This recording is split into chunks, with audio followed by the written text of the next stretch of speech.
I will always remember the day you came. Assalamualaikum warahmatullahi wabarakatuh. Perkenalkan, nama saya Indah Lestari dari kelompok 5. Pada kesempatan kali ini saya akan menjelaskan tentang Claditichus, Typhonium fagilicum. Perkenalkan, nama saya Deliva, kelas 1A Agrobisnis. Baiklah, di sini saya akan menjelaskan tentang tanaman stroberi. Assalamualaikum warahmatullahi wabarakatuh. Saya dari kelompok 5. Perkenalkan, nama saya Tia Wajidah, NIM 3202001025, kelas 1A Agrobisnis. Di sini saya akan membahas tentang tanaman jahe merah. Perkenalkan, nama saya Wulan dengan NIM 32020010022, berasal dari kelas Agrobisnis 1A yang akan membahas tentang tanaman mangga. Nama tanaman Typhonium flagelliform atau Caloes ambonicus Lor. Typhonium divaricum Dechni, dan nama di daerah bira kecil, daun pandan susu, kibabi, terenggiling mentik, ilaus, kalamoyang, dan nama asing Rhodon tuber, nama di Malaysia Loshuyu, nama di Cina. Klasifikasi tanaman Claditichus. Divisio Spermatophyta, subdivisio Gymnospermae, kelas Dicotyledoniae, ordo Arales, famili Araceae, genus Typhonium, spesies Typhonium flagelliform. Morfologi tanaman. Tanaman Claditichus adalah tanaman sejenis talas setinggi 25 cm hingga 30 cm. Termasuk tumbuhan semang, menyukai tempat lembab yang tak terkena sinar matahari langsung, berbentuk daun bulat, ujung runcing berbentuk jantung, berwarna hijau segar, umbi berbentuk bulat rata sebesar buah pala. Habitat dan penyebaran. Tumbuh di tempat terbuka pada ketinggian 1000 meter di atas permukaan laut, terdapat di Malaysia, Korea bagian selatan, dan Indonesia. Di Indonesia penyebarannya terdapat di sepanjang Pulau Jawa, sebagian di Kalimantan, Sumatera, dan Papua.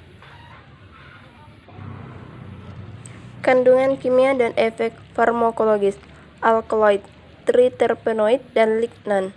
Hasil penelitian menunjukkan sifat membunuh atau menghambat pertumbuhan sel kanker, menghilangkan efek buruk kemoterapi, serta sebagai antivirus dan antibakteri. Bagian tanam yang dapat digunakan adalah umbi dan seluruh tanaman, daun sampai akarnya. Yang terbaik digunakan segar dalam bentuk jus dan langsung diminum setelah diolah. Proses pertumbuhan Claditichus. Ketika baru tumbuh, daun Claditichus berbentuk bulat, cenderung lonjong. Seiring waktu, daun-daun ini kemudian meruncing, menyerupai daun talas. Jika sudah tua, daun Claditichus berwarna hijau muda dan ujungnya runcing seperti anak panah. Bunga Claditichus berwarna putih dan kelopaknya menyerupai ekor tikus. Pembudidayaan Claditichus tidak rumit, lantaran termasuk tanaman liar. Yang paling penting diperhatikan ialah lokasi budidayanya, tanah yang lembab. Claditichus biasanya dipanen setelah berusia 20 hari sampai 25 hari. Dan harus dipanen pada usia tanaman paling lama 7 bulan sejak ditanam. Benih Claditichus ini bisa diambil dari tunas pada umbi yang sudah dewasa, yaitu dengan cara memotongnya. Dari satu umbi dewasa, Claditichus bisa diperoleh 2-6 anakan. Nutrisi untuk tanaman Claditichus. 1. Pupuk kompos. Pupuk kompos menjadi pilihan paling aman dan standar untuk diaplikasikan ke tanaman Claditichus. Karena pupuk kompos dapat meningkatkan komposisi unsur hara, mineral, atau nutrisi lain dari dalam tanah. Pupuk Gandasil D. Gandasil D memiliki kandungan berupa nitrogen 20%, fosfat 15%, kalium 15%, magnesium 1%, sisanya adalah unsur dan senyawa seperti mangan, baron, tembaga, kobalt, seng, dan juga vitamin yang mampu menunjang pertumbuhan tanaman keladi tikus. Gandasil D dapat membantu dan mempercepat pertumbuhan tanaman, serta membuat daun tanaman menjadi tumbuhan muda. 3. Pupuk dekastar. Dekastar merupakan jenis pupuk slow release yang melepaskan nutrisi secara perlahan sehingga pemupukan hanya 6 bulan sekali. Dekastar memiliki kandungan NPK seimbang, sangat baik untuk menunjang pertumbuhan atau pembesaran tanaman pada akar, batang, dan daun. 4. Pupuk vitamin B1.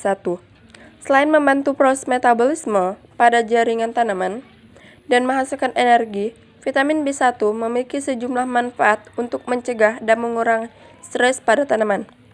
Manfaat baik vitamin B1 juga menjaga tanaman tetap segar, mempercepat proses pertumbuhan akar, melancarkan penyebaran unsur hara, dan membantu pertumbuhan jaringan baru jadi lebih cepat. Yang kelima, pupuk growmer. Pupuk daun growmer berfungsi untuk merangsang pertumbuhan akar dan pembibitannya, mempercepat pertumbuhan akar, membantu proses asimilasi tanaman, dan mempercepat pembungaan. Hasil dari tanaman keladi tikus. Yang pertama, melawan kanker. Yang kedua, menangkal radikal bebas. Yang ketiga, sebagai antibakteri. Yang keempat, menyembuhkan iritasi dinding lambung. Yang kelima, mengobati bisul dan jerawat. Yang pertama, melawan kanker. Tanaman keladi tikus memiliki kandungan ribosom unactivating protein, yaitu suatu zat kimia yang dipercaya mampu melawan sel kanker. Keladi tikus mengandung antioksidan tinggi dan zat kurkumin yang memiliki fungsi sebagai anti radang, terapi kanker, serta untuk pencegahannya. Yang kedua, menangkal radikal bebas. Keladi tikus mengandung zat bioaktif yang bisa memanfaatkan dalam menangkal radikal bebas. Yang ketiga, sebagai antibakteri. Keladi tikus memiliki zat antibiotik alami yang bisa mencegah dan menyembuhkan berbagai penyakit seperti flu dan batuk. Ada dua jenis zat aktif, yaitu yang pertama, asam laurat yang berfungsi untuk menghalang bakteri masuk ke dalam tubuh. Yang kedua, asam kiprat yang berfungsi untuk membunuh bakteri yang telah masuk ke dalam tubuh. Yang keempat, menyembuhkan iritasi dinding lambung. Pada ekstrak daun keladi tikus bisa melindungi mukosa dalam lambung dari penyebab iritasi pada dinding lambung yang dipicu dalam zat etanol. Yang kelima, mengobati bisul dan jerawat. Keladi tikus mengandung zat kimia bernama zat hepatotrofaktor dan imunomodulator yang mampu mengatasi bengkak pada bisul atau jerawat yang disertai nanah dan dimanfaatkan untuk meredakan rasa nyeri. Cara penggunanya dengan menumbuk daun hingga halus, kemudian tempelkan pada bisul atau jerawat yang mengganggu.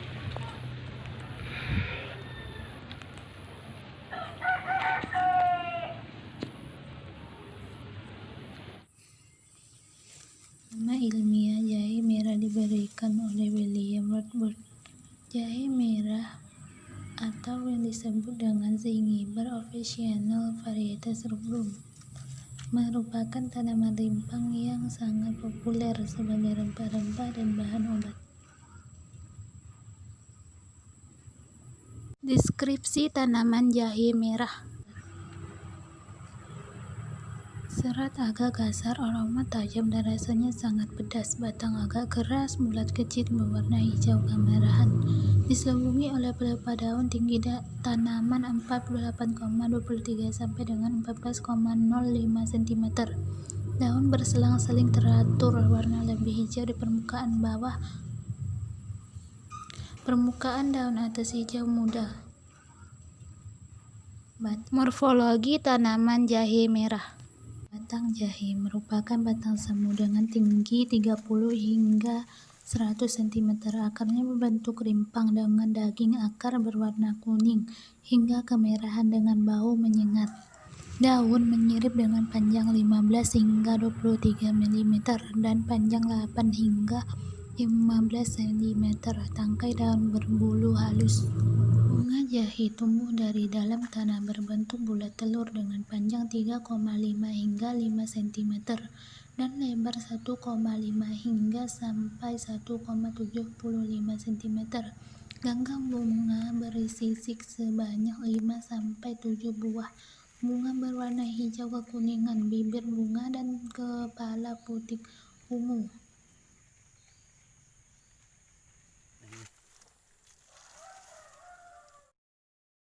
Untuk menanam jahe merah, carilah bibit berumur tua. Biasanya tunas baru akan tumbuh setelah usia semai mencapai umur 2 minggu.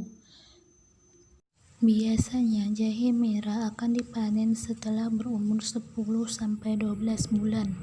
Rimpang jahe yang bagus tidak terdapat bintik-bintik putih akibat dari serangan jamur. Bila jahe yang seperti itu tetap ditanam, maka hasilnya tidak akan tumbuh dan hanya akan membusuk di dalam tanah. Penyakit bercak daun. Gejala serangan daun terlihat bintik-bintik berwarna kuning cukup banyak, makin lama makin meluas sehingga membentuk bercak. Selanjutnya daun menjadi berlubang-lubang. Penularan lewat angin yang dapat menginfeksi tanaman secara langsung melalui bagian yang luka. Penyakit busuk rimpang. Gejala serangan dimulai dengan menguningnya sisi-sisi daun, kemudian meluas ke seluruh helai daun, dan akhirnya mengering. Pangkal batang membusuk, rimpang membusuk, dan mengeluarkan lendir. Nutrisi. Jahe merah paling tidak harus memiliki nutrisi makro dan mikro, antara lain nitrogen, fosfat, kalium, magnesium, sulfur, seng, tembaga, besi. Biasanya menggunakan pupuk kandang sebagai bahan dasar. Hasil tanaman jahe merah. Jahe merah mengandung senyawa bermanfaat seperti sogaol, gingerol, zingeron. Senyawa bioaktif bermanfaat kuat untuk tubuh dan otak. Manfaat jahe merah bagi penyakit. 1. Efektif meredakan gejala batuk dan sakit tenggorokan karena jahe mengandung flavonoid. 2. Mampu mengurangi kadar kolesterol dalam tubuh. 3. Konsumsi jahe merah untuk meringankan sakit kepala. 4. Memiliki zat flavonoid. Jahe merah mampu mengatasi rematik. 5. Cocok untuk dijadikan konsumsi rutin saat diet. 6. Membantu terhindar dari resiko penyakit jantung. 7. Baik bagi kesehatan lambung dan pencernaan. 8. Mengurangi resiko terkena radang usus. 9. Membantu meningkatkan sistem imun tubuh. 10. Meredakan dan mengobati penyakit asma atau sesak napas. Pohon mangga berperawakan besar, dapat mencapai tinggi 40 meter atau lebih. Batang yang tegak, bercabang agak kuat dengan daun yang lebat, membentuk tajuk yang indah berbentuk kubah, oval atau memanjang, dengan diameter sampai 10 meter. Kulit batangnya tebal dan kasar, dengan banyak celah-celah kecil dan sisik-sisik bekas tangkai daun.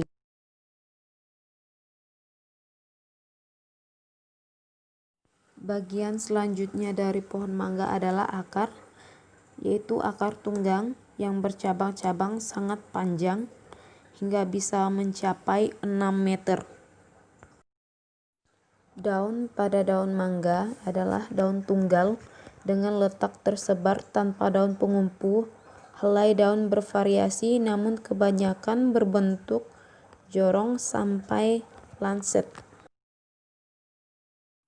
Juga terdapat dalam bunga mangga yang merupakan bunga majemuk yang berkarang dalam malai yang bercabang banyak terdapat di ujung ranting. Yang terakhir adalah buah yang memiliki bentuk bermacam-macam mulai dari bulat telur hingga lonjong dengan kulit buah agak tebal berbintik kelenjar berwarna hijau, kekuningan atau kemerahan. Rentang umur mangga. Seleksi bibit dilakukan pada umur 4 bulan. Bibit yang lemah dan tumbuh abnormal dibuang dan tumbuh yang bagus dipindahkan. Tanam ke kebun dilakukan jika bibit telah berumur 6 bulan.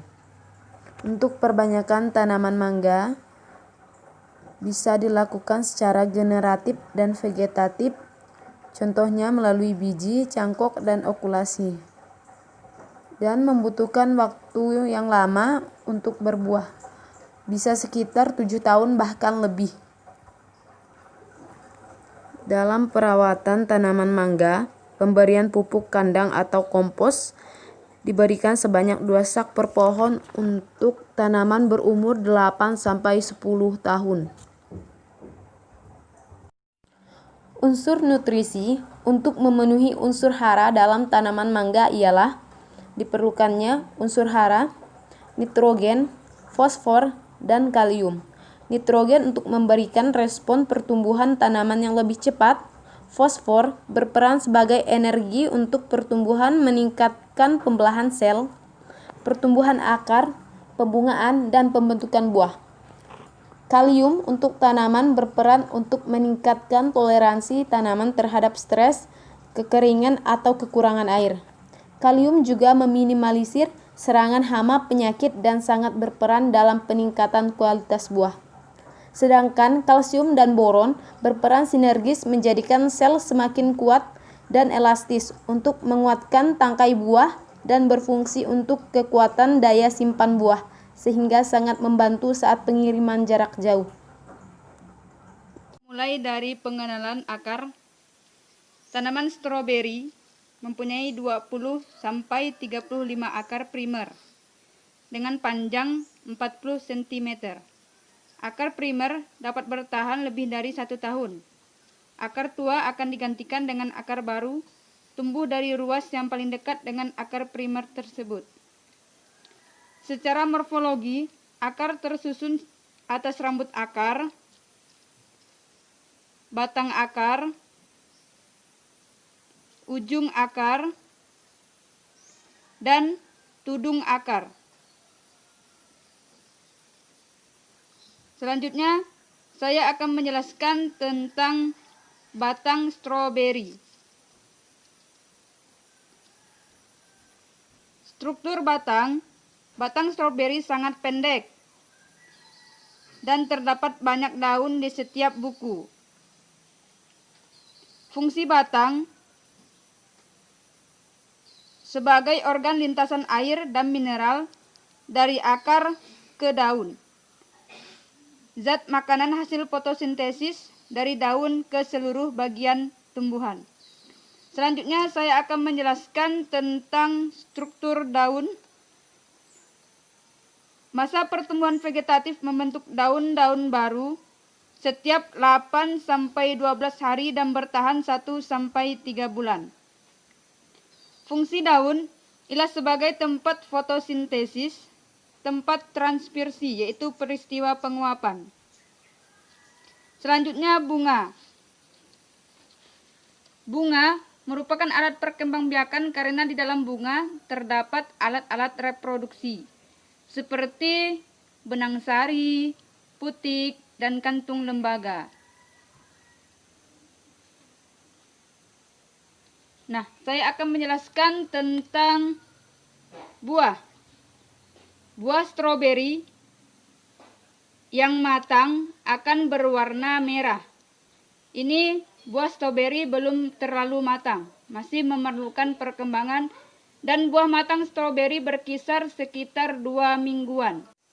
Nah, ini adalah buah stroberi yang telah matang, maka ia akan berwarna merah. Buah stroberi sangat bagus untuk dikonsumsi dengan cara dimakan secara langsung, dibuat selai, atau dibuat jus.